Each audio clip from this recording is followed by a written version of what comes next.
Pugazhendhi sir, பாட்டாளி மக்கள் கட்சி அப்படிங்கிற ஒரு கட்சி வலுவாக இருக்கணும் அப்படின்ட்டு விரும்பக்கூடிய நபர்கள் நாங்கள், விரும்பக்கூடிய ஒரு தொலைக்காட்சியும் கூட இது.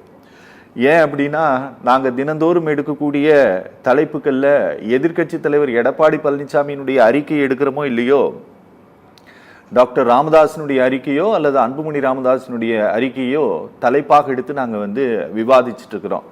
நேற்றைய முன்தினம் கூட நாங்கள் அன்புமணி ராமதாஸினுடைய அறிக்கையை மையப்படுத்தி தான் நாங்கள் ஒரு நிகழ்ச்சியை நடத்தினோம். அப்படிப்பட்ட ஒரு கட்சி என்னுடைய தலைவர் உரிமை மீட்பு பயணத்தை நான் மேற்கொள்ள போகிறேன் அடுத்ததாக அப்படின்ட்டு இன்று அறிவித்திருக்கிறார். அப்படி அறிவித்திருப்பதற்கான காரணம் என்ன அப்படிங்கிறத முன்னால பேசின நம்மளோட திருவாரூர் காந்தி சொன்னார். பல விஷயங்களை வெளிப்படுத்தி விட்டார் டாக்டர் ராமதாஸ். திரும்பவும் சொல்றேன், அவர் இவ்வளவு விஷயத்தை பேசி இருக்க கூடாது அப்படிங்கிறது என்னுடைய தனிப்பட்ட ஒரு எண்ணம்.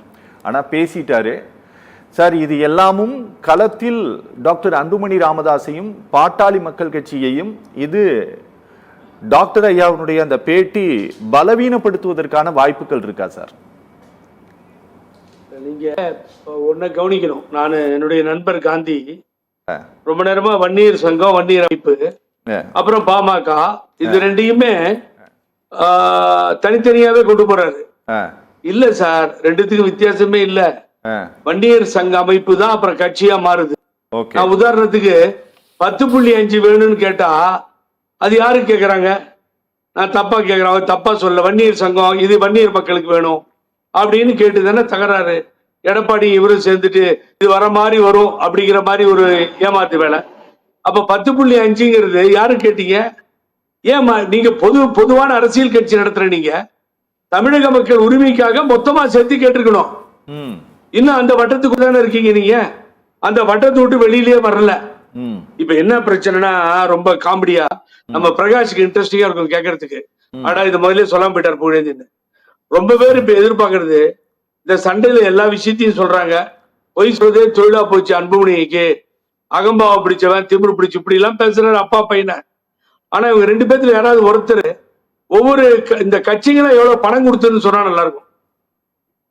கூட்டணிக்கு எடப்பாடி பழனிசாமி எவ்வளவு பெரிய அமௌண்ட் கொடுத்தாரு, அந்த அமௌண்ட்டினுடைய எப்ப வாங்கினாரு, அண்ணாமலை வீட்டுக்கு வந்தாரு, என்ன பண்ணாரு, இத மாத்திரமே சொல்லாம இவர்கள் வார்த்தை சாலங்கள் போயிட்டே இருக்கு.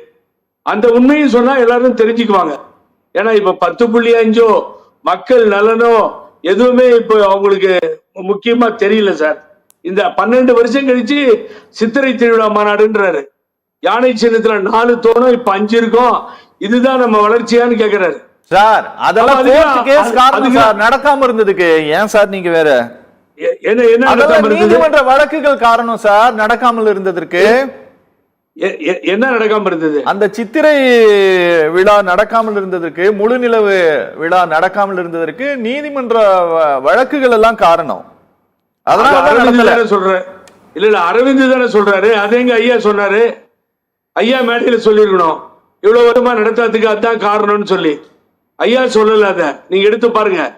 அதுக்கு பின்னாடி அவர் என்ன சொல்ல வர்றார், 4 இருந்துச்சு யானை சின்னத்துல, இப்ப பாருங்க இப்ப 5 மாறி இருக்கு, இதுதான் நடக்கு அப்படின்னு தன்னை தானே குறை சொல்லி கொண்டு எடுத்த 10.5 காத்துல விட்டுட்டு, நீங்க நினைக்கிற மாதிரி இதுல வேற கட்சி இன்வால்வ்மெண்ட் இல்ல.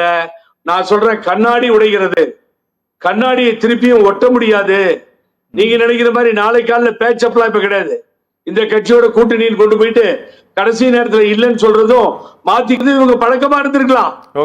பட் இப்ப முடியாது, இனிமேல் முடியாது. ஏன்னு கேட்டீங்கன்னா, அங்க இருக்க தொண்டர்களும் மக்களும் வெறுத்து போயிருக்காங்க. இவருடைய சாதனைகளை எல்லாம் சொல்லிக்கலாம்.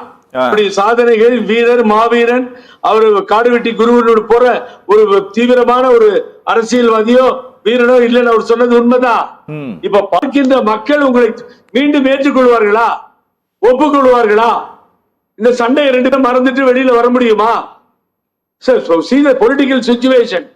உங்களை தேடிட்டு வந்து படம் எல்லாம் கொடுத்து உங்க ஆதரவு வேணும்னு தேடிட்டு வந்தாங்களே, இனிமேல் வருவாங்களா? ஆகவே ஒரு தந்தை சொல்லுகிறார் என்பதை தனையன் கேட்பதற்கே தயாராக இல்லை என்று இவ்வளவு பெரிய தகராறு செய்கிறார் என்று சொன்னால், இந்த கட்சியை அழிப்பதற்காக இருவரும் போட்டி போட்டுக்கொண்டு இதை நடத்தி கொண்டிருக்க அவங்க சொந்த விஷயம், அவங்க கட்சி. அதை போய் நீங்க டிபேட் வச்சுக்கல, என்னுடைய சொந்த கருத்தை சொன்னேன். மாநாட்டுல வந்து மக்கள் பிரச்சனை பேசுறாங்களா சார்? மாநாட்டுல 10.5 பேசுறாங்களா சார்? பேசுனாங்க இல்ல மாநாட்டுல இன்ன வரைக்கும் தமிழக முதல்வர் ஸ்டாலின் போய் 10.5க்காக போராடுறாங்களா சார்? சார் நிறைய தடவை நேரடியாக சந்திச்சு லெட்டர் கொடுத்திருக்காங்க சார். ஏன் சார் நீங்க வேற?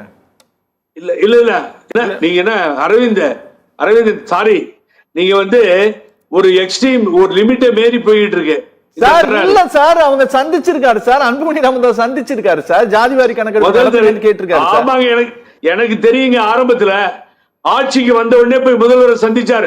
4 வருஷம் முடிய போதார். தொடர்ச்சியா என்ன பண்ணீங்கன்னு கேக்குறேன் நானு. மக்கள் நலன் தான் சார் கட்சியினுடைய நலனா இருக்கணும். அதை விட்டுட்டு பாதையை மாறுறீங்க சார். எவ்வளவு நீங்க இது நியாயம் ஒத்துக்குறீங்களா? அப்பாவும் பிள்ளை இந்த அளவுக்கு தகராறு பண்ணிக்கிறதுக்கு அது வந்து தொண்டர்களும் நிர்வாகிகளும் ஏத்துக்குவாங்களா? நாளைக்கு இந்த கட்சியை ஸ்டாண்ட் பண்ண முடியுமா? கஷ்டம். ஆகவே நான் என்ன சொல்ல வரேன்னா, இவர்கள் ஒற்றுமையை மீறி எல்லையை மீறி வெளியே போயிட்டாங்க. ஆகவே இனிமேல் இந்த பாமக ஒரு கேள்விக்குறியாக இருக்கும் தான் என்னுடைய சொந்த கருத்து. அந்த அளவுக்கு மோசமான வார்த்தைகள், பேச்சுகள், காலை பிடிச்சா என்ன? அப்பா கால மகம் பிடிக்கிறதுல என்ன தப்பு இருக்கு? அது என்ன வெளியுறவுல வந்து சொல்றீங்க நீங்க? இதை அடிச்சானா அன்னைக்கே வெளியில சொல்றோம் அடிச்சான்னு சொல்லி. ஓகே சார், ஓகே பேசலாம் சார்.